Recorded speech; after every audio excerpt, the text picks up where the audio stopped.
हाय, अब देखते हैं क्वेश्चन 1 फ्रॉम एक्सरसाइज 1.2। यहाँ हमें प्रूव करना है कि रूट 5 जो है ना वो एक इर्रेशनल नंबर है। कैसे प्रूव कर सकते हैं कि रूट 5 इर्रेशनल है? देखो, इर्रेशनल प्रूव तो नहीं कर सकते, हम क्या प्रूव कर सकते हैं कि ये इर्रेशनल नहीं है। ठीक है, सॉरी, ये रैशनल नहीं है। इर्रेशनल है ये प्रूव नहीं कर सकते, बट ये प्रूव कर सकते हैं कि ये रैशनल नहीं है। तो अगर ये रैशनल नहीं होगा तो फिर बचा क्या? इर्रेशनल ही होना पड़ेगा, क्योंकि इर्रेशनल होने की कोई ऐसा डेफिनेशन नहीं है। रैशनल होने की डेफिनेशन है, रैशनल होने की डेफिनेशन क्या है कि कोई भी नंबर रैशनल अगर है, ठीक है, अ रैशनल नंबर, कोई भी नंबर रैशनल है, that means it can be written in the form of p by q, where p and q are integers and obviously q is not equal to 0 and p and q should be co-prime numbers। जब आप ये fraction को simplified form में लिखोगे ना तो p और q कैसे नंबर्स आएंगे? को-प्राइम नंबर्स आएंगे। ठीक है, आई होप पता है आपको को-प्राइम नंबर्स क्या होते हैं। को-प्राइम नंबर्स वो होते हैं जिनमें कोई कॉमन फैक्टर नहीं होता 1 के अलावा। ठीक है, तो यहाँ पर अगर कोई भी रैशनल नंबर है तो उसको मैं p by q के फॉर्म में लिख सकता हूँ, जहाँ p और q दोनों एक इंटीजर्स होंगे। ठीक है, सेम हो सकते हैं, अलग कुछ भी हो सकते हैं। q ऑब्वियसली 0 नहीं होना चाहिए, 0 से डिवीजन नहीं होना चाहिए, और p एंड q में कोई कॉमन फैक्टर नहीं होना चाहिए। भाई कोई भी फ्रैक्शन होगा, लेट्स से 10/12 है, तो 10/12 में कॉमन फैक्टर कैंसिल आउट करके बचेगा क्या? 5/6 बचेगा। तो फ्रैक्शन या ये जो रैशनल नंबर है वो क्या आया? 5/6 आया, जहां 5 और 6 में कोई भी कॉमन फैक्टर नहीं है। ठीक है, तो किसी भी रैशनल नंबर को हम इस तरीके से लिख सकते हैं। तो अगर मुझे ये प्रूव करना है कि रूट 5 इर्रेशनल है, तो let me assume that root 5 is a rational number. ये हम अज्यूम कर लेते हैं कि रूट 5 कैसा है? एक रैशनल नंबर है, ये हमने अजम्पशन कर लिया। अब अगर ये रैशनल नंबर है तो किसी भी रैशनल नंबर को I should be able to write it in the form of p by q, है क्या नहीं बच्चों? समझ आ रहा है? तो यहां पर अगर रूट 5 रैशनल है तो मैं इसको p by q के फॉर्म में लिख सकता हूं। ठीक है, तो ये आ गया, therefore square root of p is equal to p by q, where again p and q are integers, q is not equal to 0, p and q are co-prime numbers। ठीक है, बहुत बहुत इंपॉर्टेंट स्टेप है ये assumption। अब इसके बाद थोड़ा सा हम सॉल्विंग करते हैं। यहाँ पर क्या करें? सबसे पहले स्क्वायर कर देते हैं, तो रूट 5 का स्क्वायर 5 हो जाएगा, is equal to p square upon q square हो जाएगा। ठीक है, तो यहाँ से हमारे पास निकल के आता है q square is equal to p square upon 5। ये एक बहुत इंपॉर्टेंट चीज हमारे पास ये निकल के आती है यहाँ पर। ठीक है, q स्क्वायर जो है वो p स्क्वायर अपॉन 5 है। अब यहां पर देखो, एक थ्योरम है, थ्योरम 1.3, फंडामेंटल अरिथमेटिक थ्योरम 1.3। क्या बोलता है ये बोलता है if a divides p square then a also divides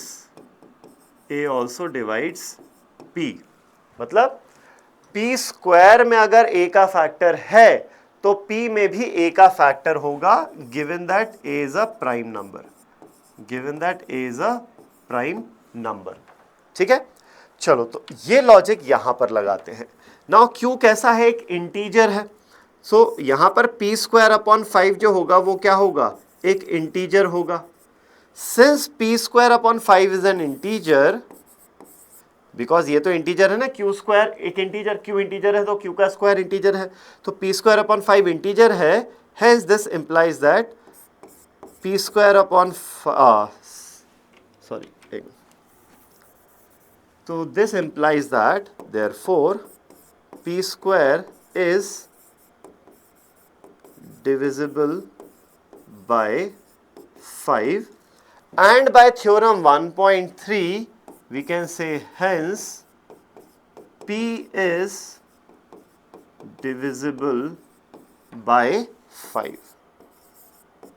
p is divisible by 5, hence हम यहाँ पर बोल सकते हैं कि जो p है ना, p की वैल्यू क्या होगी, सम 5 इंटू x हो जाएगी। 5 से डिविजिबल है ना p, तो p की वैल्यू हो जाएगी 5 इंटू x। ठीक है, देखो इतना समझ में आ रहा है ना सबको।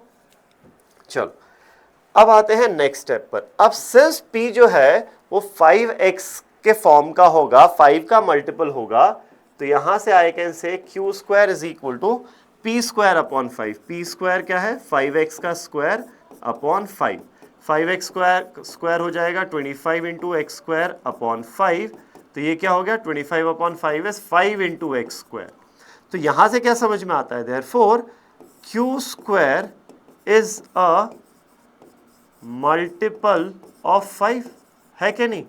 क्यू स्क्वायर की वैल्यू क्या आ रही है, क्यू स्क्वायर की वैल्यू आ रही है 5 इंटू एक्स स्क्वायर, मतलब क्यू स्क्वायर जो है वो 5 का मल्टीपल है। x भी एक इंटीजर है, यहां पर x has to be an integer, ठीक है ना। 5 का कोई मल्टीपल मतलब x इंटीजर होगा, तो यहां पर x इंटीजर है तो ये पूरा इंटीजर हो गया, इसका मतलब क्यू स्क्वायर जो है वो 5 का मल्टीपल है। तो यहां से दो चीजें निकल के आ रही हैं।